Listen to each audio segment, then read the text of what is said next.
ठीक है। Cognitive restructuring हो गया का आपका एक, इसमें टेक्निक ऑफ सीबीटी में जर्नलिंग आ गया, वरी लोग आ गया, माइंडफुलनेस हो गया, मैम ये कॉग्निटिव। हाँ हाँ बताओ अनीता। मैम ये कॉग्निटिव रिस्ट्रक्चरिंग है क्या? आपने नेगेटिव थॉट को आइडेंटिफाई करना और उसको चैलेंज करना। ठीक है, नेगेटिव थॉट को आइडेंटिफाई करना है कि कौन सा नेगेटिव थॉट मेरे अंदर आ रहा है, क्योंकि सबसे पहली चीज होती है हम उसको पहचानना ही नहीं चाहते। हम ब्लेम करते रहते हैं सामने वाले इंसान को, तो उसको आइडेंटिफाई करना है सबसे पहले। ठीक है, identify the negative thought and challenge them. ठीक है, चैलेंज करना है। जैसे अगर कोई बोले कि अगर मैं फेल हो गया तो इसलिए मैं चीटिंग कर रहा हूँ, तो अगर फेल हो गया तो क्या दोबारा मतलब कि लाइफ खत्म हो जाएगी, दोबारा अटेम्प्ट नहीं होगा क्या लाइफ में? होगा ना। ऐसा थोड़ा ना लाइफ एंड हो रही है। अगर मेरी मदर ने मुझे डांट दिया तो ये काम करने पे, ठीक है डांट देंगी लेकिन थोड़ी देर बाद मान जाएंगी। ठीक है, तो इतना मतलब कि अगर ये हो गया तो क्या होगा, ये होता है चैलेंज करना।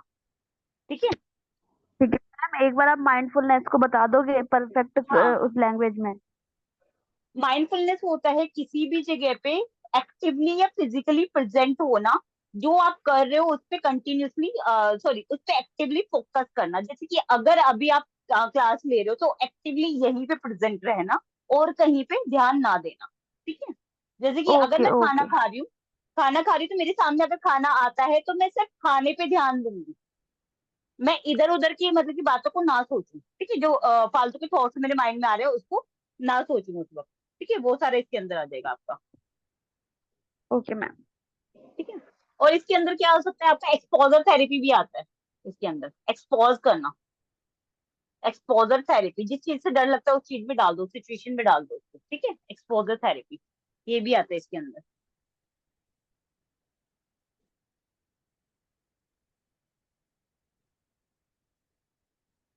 ठीक है, पहले से तैयारी करके रखना। ठीक है, बिहेवियर की हो सकता है, बिहेवियरल एक्सपेरिमेंट करना, रोल प्ले करना, वो भी इसके अंदर आता है। कि पहले से मतलब कि एक शेड्यूल बना के चलना या रोल प्ले करके रखना कि अगर ये सिचुएशन होती है तो इसको मैं कैसे हैंडल करूंगा। ठीक है, अगर ऐसा कुछ हो ओके जाता है मैम। तो कैसे हैंडल करना है, वो आप इसके अंदर लिख सकते हो। आई थिंक इनफ हो जाएंगे। ठीक है, टेक्निक्स ऑफ सीबीटी 6 मार्क्स से यस मैम ज्यादा यस। नहीं आएगी। ठीक है, कॉग्निटिव रिहर्सल बोलते हैं इस वाले को, एक्सपोजर थेरेपी के बाद आप लिख सकते हो कॉग्निटिव रिहर्सल। ठीक है, कॉग्निटिव कि कुछ भी होने वाला है उसको पहले से सोच के रखना। जैसे कि जो लाइफ है ना प्लान करके रखते हैं ना, जैसे अगर प्लान ए फेल कर गया तो प्लान बी, ये नहीं कर पाया तो ये कर दूंगा। हम्म। ठीक है, पहले से सोच के चलना। मैम ये कॉग्निटिव वाला वही है, रोल प्ले और शेड्यूल बनाना, हाँ, रोल इसको ही प्ले बोल रहे करना, हैं? शेड्यूल बनाना, हाँ उसमें ही आएगा। ठीक है, ये वाले आप सारी टेक्निक्स है सीबीटी की। नेक्स्ट क्वेश्चन पे चलते हैं हम लोग इसके। सीबीटी विद चाइल्ड, चाइल्ड के साथ सीबीटी कैसे हो सकती है, सीबीटी विद चाइल्ड कैसे करेंगे?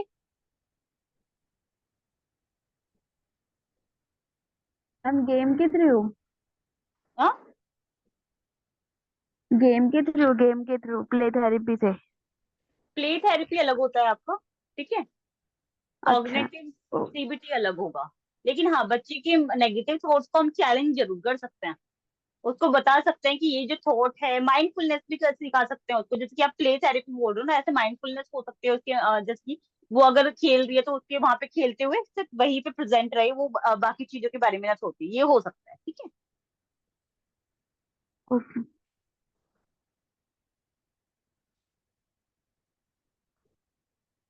नॉर्मली मतलब कि इसमें भी है ना टेक्निक सेम ही है, ज्यादा कुछ चेंज नहीं है सीबीटी विद चाइल्ड में।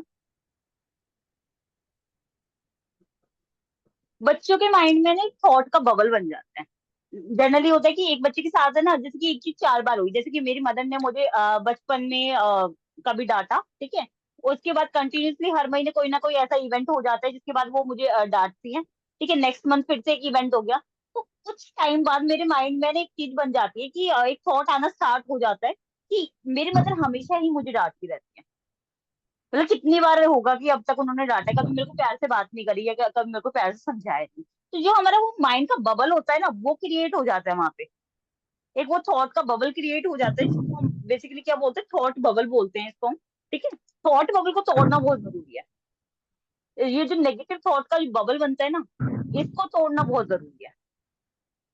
थॉट बबल होता है इसके अंदर। ठीक है, सीबीटी साइड में हम कर सकते हैं थॉट को, थॉट के बबल को चेंज करना। तोड़ना, ठीक है, थॉट बबल, इसको ब्रेक डाउन करना, आपकी थॉट और फीलिंग में क्या कनेक्शन है ये बच्चे को सिखाना, ठीक है, थॉट और फीलिंग में क्या कनेक्शन है, जो उसके थॉट आ रहे हैं, जैसे ए फॉर एक्टिवेटिंग इवेंट था उसकी वजह से जो थॉट आ रहा था, और बी फॉर बिलीव, उसमें क्या कनेक्शन है, थॉट और फीलिंग में, ठीक है, या फिर इसके एक्शंस में भी आप लिख सकते हो, ठीक है, सी फॉर कॉन्सिक्वेंसेज या एक्शंस या बिहेवियर भी लिख सकते हो, इन तीनों में क्या कनेक्शन है वो उसको बता पाना। मैम इतने छोटे बच्चे को कैसे बताएंगे? कितने छोटे बच्चे को, कितना छोटा कि बच्चा है? कितने बच्चे मतलब 5 साल? 3 to 14 7 8 साल, होती है ना शायद। देखो आप 5 साल का भी बच्चा है, जैसे मेरा बच्चा 5 साल का है, अगर मैं उसको ये बताऊं कि जैसे कि मैंने उसको आज डांटा किसी बात पे जनरली, ठीक है, तो मैं उसको अगर समझाऊं बैठा के, बच्चा पॉजिटिव चीजें कैच करता है, उसके थॉट के बबल को हम अभी तोड़ सकते हैं। आप बोलते हैं ना छोटा बच्चा ज्यादा लर्न कर पाता है एज कम्पेयर टू एडल्ट, छोटा बच्चा जल्दी सीखता है बड़े बच्चे की कंपैरिजन में। हम्म। आप उसको 4 बार बताओ कि ये इंसान आपको बहुत प्यार करता है, देखो आपके लिए कितनी सारी चीजें लाता है, उसके माइंड में उस पर्सन के लिए एक पॉजिटिव इमेज क्रिएट हो जाएगी। तो जनरली क्या होता है, हम अपने बच्चे को डांट देते हैं, किसी भी चीज के लिए हम लोगों ने डांट दिया, हम लोगों ने उसको मतलब कि पढ़ने के लिए बोला, या फिर मेरा बच्चा शरारत कर रहा था, मैंने उसको डांटा और मैंने बोला कि ये शरारत कर रहा है ना, एक काम कर, अपना होमवर्क उठा और लेके बैठ। एक ये तरीका हो गया, मैंने उसको इस तरीके से डांटा, एक तो उसको मतलब कि वो शरारत कर रहा था, इंजॉय कर रहा था, उसकी मतलब माइंड में तो एंजॉय था, ठीक है, मैंने उसको डांट दिया, उसको नहीं करने दिया एंजॉय। दूसरा, मैंने उसको पनिशमेंट के रूप में होमवर्क दे दिया, ट्रिगर पे ट्रिगर करा। अगर मेरे को कोई मतलब कि मार के ये बोले कि हाँ भाई ये वाला काम कर, मैं करूंगी नहीं करूंगी? ऐसे ही हम बच्चे के साथ कर रहे हैं, तो बच्चा क्यों करेगा, नहीं समझेगा। तो आपने वो क्या करना है, उसको चेंज कैसे करोगे, उसके थॉट प्रोसेस को चेंज करना है वहां पे, और वो कैसे कर सकते हैं, पॉजिटिव रीइंफोर्समेंट के थ्रू।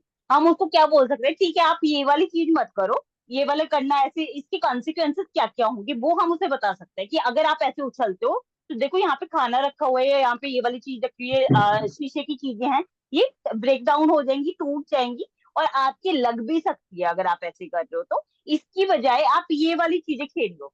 मैंने उसको खेलने की दूसरी चीज दे दी, उसको ट्रिगर नहीं होगा उस वक्त, क्योंकि मैंने उसको खेलने का या टाइम पास करने का दूसरा जरिया दे दिया, ठीक है। मैंने उसको मतलब कि हो सकता है कि लूडो दे दिया, या फिर चेस खेलने के लिए दे दिया, या फिर मान लो कि चेस नहीं तो कुछ लर्निंग एक्टिविटीज दे दी, ठीक है, कि कुछ भी आजकल बहुत सारी एक्टिविटीज आती है, कार्ड की गेम भी आती है जिसमें एलिफेंट्स वगैरह छपे होते हैं, कुछ भी ऐसा दे सकते हो बच्चे की एज के अकॉर्डिंग, ठीक है। या फिर उसको जो भी करने में मजा आता है, या ड्राइंग करने में मजा आ रहा है, कुछ क्रिएटिव करने में मजा आ रहा है, पेंटिंग करने में मजा आ रहा है, मैंने वो दे दिया उसको। वहां पे उसको ट्रिगर नहीं होगा कि चलो ठीक है उन्होंने मेरे को ये करने के लिए मना किया था, लेकिन उसके पास कुछ है करने के लिए, तो वो सोचेगा नहीं वो नेगेटिव चीज। अगर आप ट्रिगर पे ट्रिगर करोगे उसको तो वो सोचने को मजबूर हो जाएगा। यही उसके जो थॉट और फीलिंग और कंसिक्वेंसेज है ना, उसको समझाने हैं कि अगर आप ऐसा करते हो तो ये कंसिक्वेंसेज होंगे उसके, ठीक है, उसको समझाना है। तो इस तरीके से हम लोग कर सकते हैं कि अगर आप ऐसे मतलब कि तो उछल कूद करोगे या शैतानियां करोगे तो ये चीजें ब्रेक डाउन हो जाएंगी, इसकी कंसिक्वेंसेज हो गए ब्रेक डाउन। उसको ये नहीं समझाना कि हाँ ये थॉट है ये कॉन्सिक्वेंसेज है, वो नहीं समझ पाएगा। उसको दूसरी लैंग्वेज में आपको समझाना पड़ेगा कि अगर आप ऐसा करते हो तो ऐसा हो जाएगा, तो इसको चेंज करना है ना। हमें उसको टेक्निकल लैंग्वेज थोड़ी ना सिखानी है, नॉर्मल लैंग्वेज में बात करो, सीख जाएगा, ठीक है। इनको क्या बोलते हैं हम, ये जो है ना इसको हम बोलते हैं कॉग्निटिव रिस्ट्रक्चरिंग, जो हमारा उसमें यूज हो रहा था सीबीटी के अंदर, ठीक है, वही है ये दोनों पॉइंट वही है, कॉग्निटिव रिस्ट्रक्चरिंग।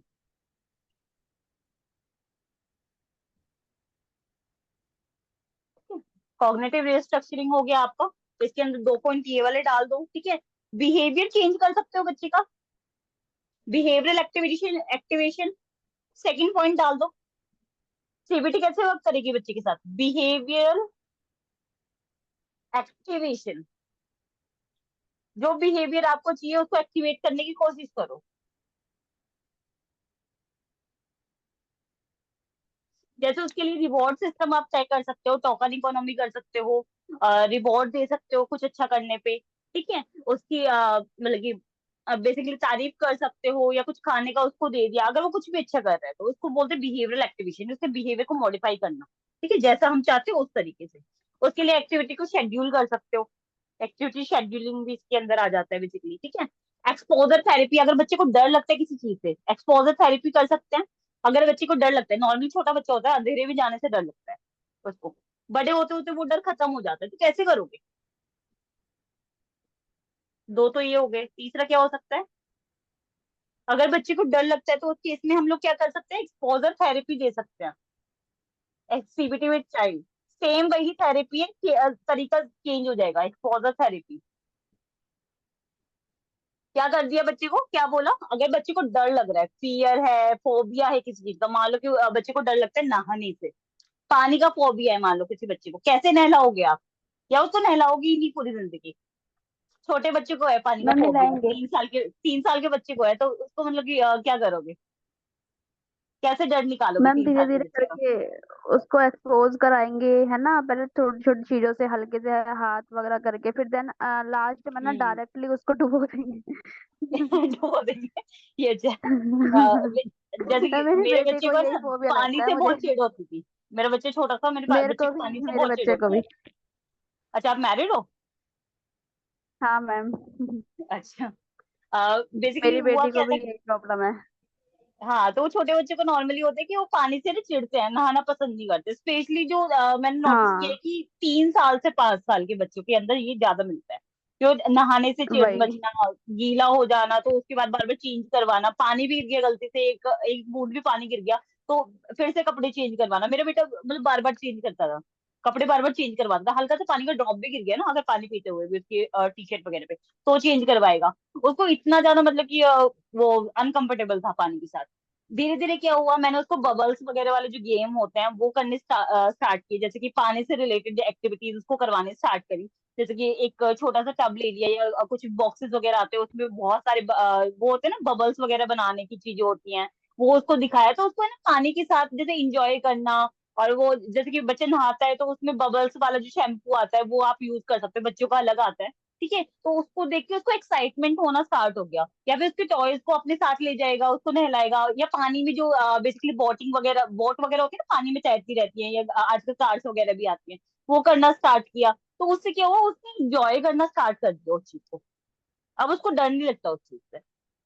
तो वो होता है कि आप इस तरीके से उसका फियर खत्म कर सकते हो। छोटे बच्चे को डर लगता है, अंधेरे से डर लगता है, आप क्या कर सकते हो, बच्चे के साथ जाके उसको कंफर्टेबल फील करा सकते हो, है ना? तो फियर को हम ऐसे ओवरकम कर सकते हैं, ये हो सकता है एक्सपोजर थेरेपी के थ्रू। ठीक है, एक्सपोजर थेरेपी होती है, सीबीटी के अंदर हम लोग कर सकते हैं। और क्या कर सकते हैं, माइंडफुलनेस और रिलैक्सेशन थेरेपी उसको सिखा सकते हैं, रिलैक्सेशन सिखा सकते हैं, माइंडफुलनेस भी सिखा सकते हैं। माइंडफुलनेस कैसे सिखाएंगे, एक्टिवली और फिजिकली प्रेजेंट करना।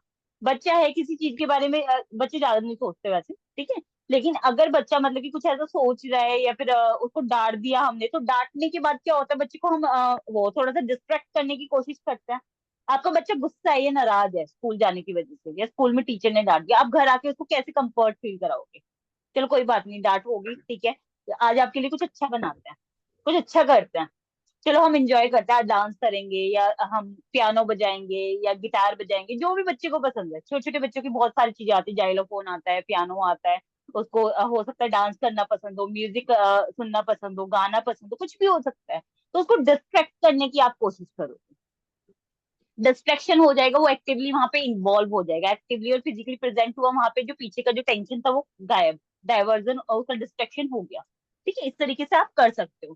ठीक है, उसकी प्रॉब्लम को सॉल्व करने की कोशिश करोगे। अगर छोटे बच्चे की कोई प्रॉब्लम है, कोई इशू है, जैसे कि इसका नहाने का इशू था, उसको पानी से डर लगा, तो हमने स्टेप बाय स्टेप किया, इस तरीके से हम कर सकते हैं। ठीक है, उससे रिलेटेड कोई डायरी भी बना सकते हैं। अगर 7-8 साल का बच्चा है, 7-8 ईयर का, तो उसके रिलेटेड हम जर्नलिंग भी करा सकते हैं, उसको बोल सकते हैं कि आपको कोई भी चीज चाहिए हो, या आपको कोई भी जो चीजें फील होती हैं, जो आप इस डायरी में लिख सकते हो, ये डायरी आपकी है। 8 ईयर का बच्चा नॉर्मली लिखना सीख जाता है ना? तो वो हम कर सकते हैं, प्ले थेरेपी भी कर सकते हैं उसके साथ। ठीक है, प्ले थेरेपी होगी, उसके थॉट्स को रिकॉर्ड कर पाना भी हो सकता है, बिहेवियरल एक्सपेरिमेंट कर सकते हैं उसके साथ, फन एक्टिविटीज वगैरह, ये सारा आप इसमें लिख सकते हो इवन। ठीक है, एक्सपोजर हो गया, फोर्थ आपका माइंडफुलनेस हो गया, माइंडफुलनेस हो गया। ठीक है, फिफ्थ आपका क्या हो गया, प्ले थेरेपी भी इसके अंदर आ सकती है, प्ले थेरेपी हो गई। सिक्स्थ आपका क्या हो सकता है, बिहेवियरल मॉडिफिकेशन टेक्निक हो गई, बिहेवियरल तो आ ही गया था, सॉरी, शेड्यूलिंग हो गया। ठीक है, शेड्यूल तय करना उसका, तो ये सारी चीजें आप कर सकते हो उसके साथ, छोटी छोटी चीजें, फन एक्टिविटीज करना, ये सारा आप इसमें लिख सकते हो, सीबीटी विद चाइल्ड। ठीक है, जी। क्लियर है? Yes ma'am.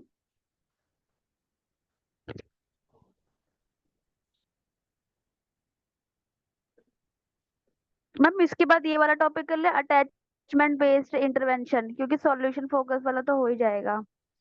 हाँ, सॉल्यूशन फोकस ब्रीफ थेरेपी हमारा होता है, शॉर्ट टाइम होती है, और प्रॉब्लम को ना डायरेक्टिव देखते हुए, थेरेपी हाँ है। प्रॉब्लम। हाँ। हाँ, नेक्स्ट क्वेश्चन आपका अटैचमेंट बेस्ड इंट्रैक्शन। अटैचमेंट हाँ, इंटरवेंशन लिखा मैम, मैं वो गलत लिख दिया, मैंने लगा है। इंटरवेंशन, इंटरवेंशन है ना? हाँ हाँ। ठीक है। अच्छा, क्या होती है ये? अनिता, मैंने आपको करवाया है अटैचमेंट बेस्ड इंटरवेंशन? मैम मुझे याद नहीं है। भाई एग्जाम है इंटीग्रिटी तो आपका। याद आ रहा है, ये नहीं। मैम मुझे लगता है मैं 12 में 13 का लिख के आऊंगी, 13 में 12 का लिख के आऊंगी। अरे सही भैया ऐसा मैम, मत मैम करिए। सही कह रही है अनीता, बहुत ज्यादा ना मिक्सअप हो गया हम लोगों का, लेकिन अब ठीक है, अब क्लियर हो रहा है धीरे धीरे करके। मैम ये अट, अटैचमेंट थेरेपी होती क्या है, ये अटैचमेंट का, ये फर्स्ट चैप्टर के अंदर ही है अटैचमेंट थ्योरी। अच्छा ठीक है, अटैचमेंट के अंदर क्या होता है कि जब बच्चा पैदा होता है, सबसे पहला उसका जो अटैचमेंट होता है वो किसके साथ होता है? मदर के साथ, केयर गिवर के साथ। मदर के साथ होता है, मदर के साथ होता है या केयर गिवर के साथ होता है? ठीक है, अटैचमेंट बेस्ड इंटरवेंशन वाला क्वेश्चन है। मदर के साथ या केयर गिवर के साथ, ठीक है, दोनों के साथ हो सकता है, जो भी उसका मतलब कि ध्यान रखने वाला है। कब तक? जनरली 3 साल तक, 3 3 साल तक। ईयर तक, है ना? जनरली 3 ईयर तक होता है। उसके बाद बच्चा क्या करता है? धीरे धीरे बाहर जाना स्टार्ट करता है, प्ले स्कूल वगैरह में जाना स्टार्ट करता है। ठीक है, प्ले स्कूल या फैमिलीज के लोगों के पास ज्यादा रहना स्टार्ट कर देता है धीरे धीरे। फैमिली के पास अपने फ्रेंड्स बनना स्टार्ट हो जाते हैं, और आगे बढ़ेगा तो फ्रेंड्स बनना स्टार्ट हो जाएंगे, बाहर जाने का एक्सपोजर मिलेगा उसको, सोशल डेवलपमेंट होगी, धीरे धीरे ये चीजें होनी स्टार्ट हो जाती है ना? तो अटैचमेंट बेस्ड इंटरवेंशन बेसिकली क्या होता है कि जो रिलेशनशिप होती है एक मदर के बीच में और एक मतलब कि बच्चे के बीच में, जो बच्चा पैदा हुआ होता है, ठीक है, उसको कैसे हम मतलब कि सिक्योर फील करा सकते हैं। कि उस वक्त क्या होता है जब रिलेशनशिप बिल्डअप हो रही होती है ना, धीरे धीरे क्या होता है कि आफ्टर 3 ईयर यहाँ तक तो चल जाएगा, ठीक है, मदर के साथ बच्चे का अटैचमेंट चल जाएगा, लेकिन मदर के साथ बच्चे का अटैचमेंट किस टाइप का है, उस पर डिपेंड करता है कि वो बाकी लाइफ उसकी कैसी रहेगी। वो अटैचमेंट सिक्योर है, सिक्योर नहीं है, एंगर इश्यूज उसको आ रहे हैं, या क्या प्रॉब्लम आ रही है, वो सारी चीजें उसी चीज पर डिपेंड करती हैं। तो इसके अंदर आप कुछ पॉइंट्स इंक्लूड कर सकते हो। सबसे पहले अटैचमेंट बेस्ड इंटरवेंशन बेसिकली आपकी फोकस किस चीज पे करती है? आप ये केयर गिवर और चाइल्ड की रिलेशनशिप को इम्प्रूव करने पे फोकस करती है। ये आप लिखोगे इसके अंदर, जो डेफिनेशन होगी अटैचमेंट बेस्ड इंटरवेंशन की, वो आप ये लिख सकते हो। ठीक है, और ये आपकी जो चाइल्ड होता है उसकी हेल्दी डेवलपमेंट में काम आती है। ठीक है, वो आप लिख सकते हो इसके अंदर, लिख दो ये। हाँ मैम, मैम या बता दो या लिख दो, आपकी मर्जी है। लिख ही देती हूँ मैं। अटैचमेंट बेस्ड इंटरवेंशन आपकी हेल्प करती है जो बच्चा है, चाइल्ड की, किसके साथ, मदर के साथ बॉन्डिंग को इम्प्रूव करने में। ठीक है, चाइल्ड और मदर की जो रिलेशनशिप है उसको इम्प्रूव करने में। ठीक है, मैं साइन लैंग्वेज में ही शॉर्ट नोट्स बनाती हूँ तो मेरे को आदत हो गई है। ठीक है, इम्प्रूव हम्म। करने में, चाइल्ड और मदर की रिलेशनशिप को इम्प्रूव करना। ठीक है, ये होता है डिक्रीज, ये होता है इम्प्रूव करना। ठीक है, उसको इम्प्रूव करने में ओके। हेल्प करती है, उन दोनों के बीच में अटैचमेंट क्रिएट करती है। रिलेशनशिप को इम्प्रूव करना हो गया, अटैचमेंट को इंक्रीज करना हो गया, अटैचमेंट को बढ़ाती है, और उसको सिक्योर फील करवाने में या हेल्दी डेवलपमेंट में हेल्प करती है, हेल्दी डेवलपमेंट में हेल्प करती है। ठीक है, डेवलपमेंट हेल्प करनी, ये आपकी एबीआई करती है बेसिकली। कुछ टाइप्स हो सकते हैं अटैचमेंट बेस्ड इंटरवेंशन के। ठीक है, टाइप्स क्या क्या हो सकते हैं वो भी आप इसके अंदर लिख सकते हो।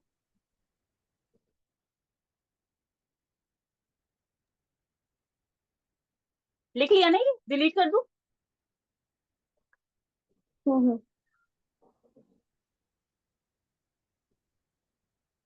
अब इसके टाइप्स पे आ जाते हैं। अगर क्वेश्चन आता है टाइप्स में आप क्या लिखोगे? तो फर्स्ट आपका इसके अंदर हो सकता है attachment and bio behavioural catch up.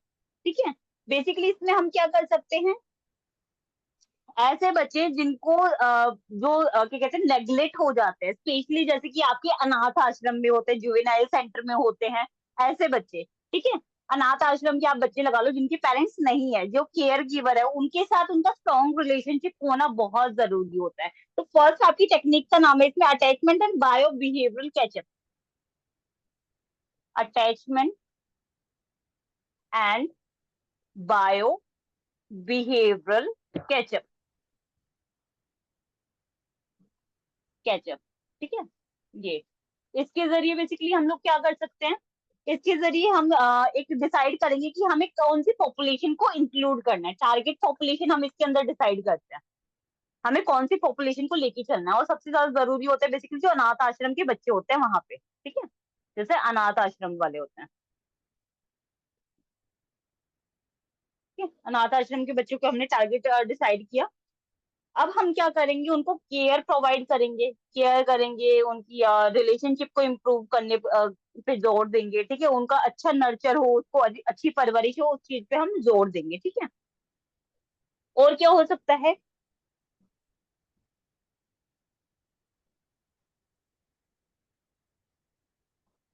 Next हो सकता है बेसिकली मैम, जो बच्चों की, हाँ बताओ। मैम टारगेट बिहेवियर क्या होता है? टारगेट बिहेवियर होता है कि जो टारगेट बिहेवियर नहीं, टारगेट पॉपुलेशन। नहीं नहीं मैम, मैं पूछ रही हूँ टाइगर टारगेट बिहेवियर होता टारगेट क्या है वैसे? बिहेवियर होता है कि जैसे कि मान लो किसी का मैल एडेप्टिव बिहेवियर है, मैल एडेप्टिव मतलब गलत हाँ। बिहेवियर है या फिर कुछ अलग है, ठीक है। उस बिहेवियर को टारगेट करना मतलब उस बिहेवियर पे फोकस करना, उसको रिप्लेस करने पे फोकस करना, तो ये आपका टारगेट बिहेवियर अच्छा होगा। जो ठीक है। नेगेटिव होगा, जो नेगेटिव बिहेवियर होगा वो आपका टारगेट बिहेवियर होगा, उसको हमने रिप्लेस करना है, ठीक है। उस पर ठीक ध्यान है। देना। सेकंड इसके अंदर आता है circle of security. Second technique आती है आपकी अटैचमेंट बेस्ड इंटरवेंशन में, सर्कल ऑफ सिक्योरिटी, ठीक है। इसके अंदर हम क्या करते हैं, उनकी जो नीड है, बच्चों की जो नीड है उस पे हमें ध्यान देना होता है, उसको सिक्योर फील कराने पे हम लोगों ने ध्यान देना है, ठीक है। सिक्योर फील कराने पे ध्यान देना है बच्चों को, ठीक है, और उनकी नीड पे फोकस करना है इसके अंदर, ठीक है। सेकंड टेक्निक है ये इसकी, अटैचमेंट बेस्ड इंटरवेंशन का सेकंड आपका टाइप है, ठीक है। एक आपका हो सकता है child parent psychotherapy. Third type हो सकता है इसका चाइल्ड पेरेंट साइकोथेरेपी।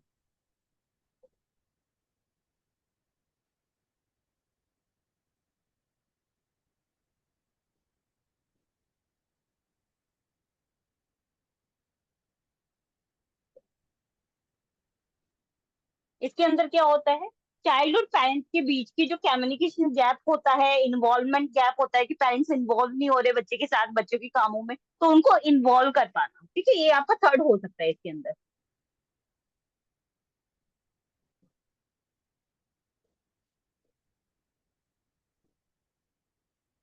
इसके अंदर हम जनरली करते हैं जॉइंट सेशंस होते हैं इसके अंदर, ठीक है। जॉइंट सेशन होते हैं जिसमें चाइल्ड भी इन्वॉल्व होगा और पेरेंट भी इन्वॉल्व होंगे। और जनरली चाइल्ड पेरेंट साइकोथेरेपी होती है आपकी जहाँ पे बच्चा जो होता है कोई ना कोई ट्रॉमा फेस करता है, कि बच्चे उस ट्रॉमा से अकेले डील कर रहे हैं, तो उस पेरेंट्स को भी वहां पे इन्वॉल्व करा जाए, ठीक है, ताकि वो उससे इजिली डील कर पाए।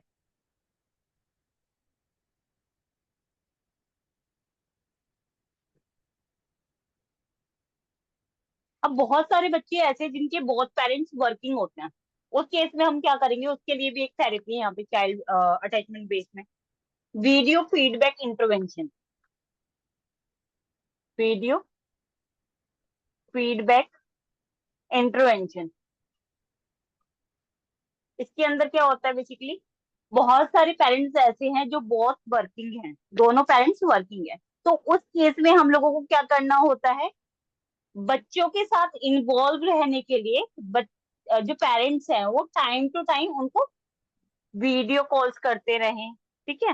वीडियो कॉल्स हो सकता है, कैमरे के थ्रू हो सकता है, या फिर कॉल्स के थ्रू हो सकता है, उनके साथ इंटरेक्ट करते रहे, ठीक है, इंटरेक्शन होता रहे, ये हम कोशिश करें।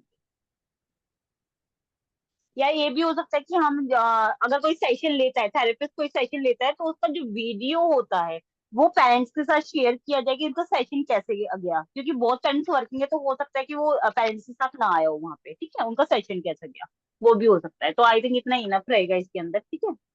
जी मैम। हाँ, इसके अलावा पेरेंट चाइल्ड इंटरेक्शन थेरेपी भी आप इसके अंदर लिख सकते हो, ठीक है। Attachment based intervention, parent child interaction therapy, जहाँ पे पेरेंट्स और बच्चे की कम्युनिकेशन गैप को खत्म किया जाता है। कि कई बार होता है कि जो बच्चे की नीड होती है वो एक पेरेंट्स नहीं समझ पाते, तो उनकी जो कम्युनिकेशन गैप आता है उसको खत्म करना। ठीक है। Parent child interaction therapy. Fifth, parent child interaction therapy. ठीक है, दोनों को इन्वॉल्व करना ताकि उसका कम्युनिकेशन गैप खत्म हो सके। ठीक है, कम्युनिकेशन गैप खत्म होने की वजह से प्रॉब्लम सॉल्व हो जाती है। जब किसी भी कोई भी रिलेशनशिप हो, सिर्फ बच्चे और पेरेंट्स का नहीं, कोई भी रिलेशनशिप होता है कम्युनिकेशन गैप आने की वजह से ही रेज होता है। कोई भी कॉन्फ्लिक्ट फ्रेंड्स के अंदर हो, पेरेंट्स के अंदर हो, फैमिलीज के अंदर हो, हस्बैंड वाइफ के अंदर हो, कम्युनिकेशन गैप आ गया जहाँ पे सामने वाले ने बोला कुछ, आपने समझा कुछ। ठीक है, जी सामने वाला मैम। बोल कुछ रहा है, हम समझेंगे कुछ और हम वहां पे क्लैरिफाई भी नहीं करेंगे सामने वाले से। और बाद में जब मतलब कि कभी बात चलेगी तो हम बोलेंगे तूने उस वक्त ये चीजें बोली थी, इसलिए मैं तुझको मतलब पसंद नहीं करता। आप पीछे से मेरे बारे में ये बातें करते हो, आपने क्लैरिफाई ही नहीं किया जी। क्या पता आपके बारे में बात चल रही थी या अच्छा। किसी और के बारे में बात करनी थी, है ना। तो वो चीजें हो सकती हैं। जी।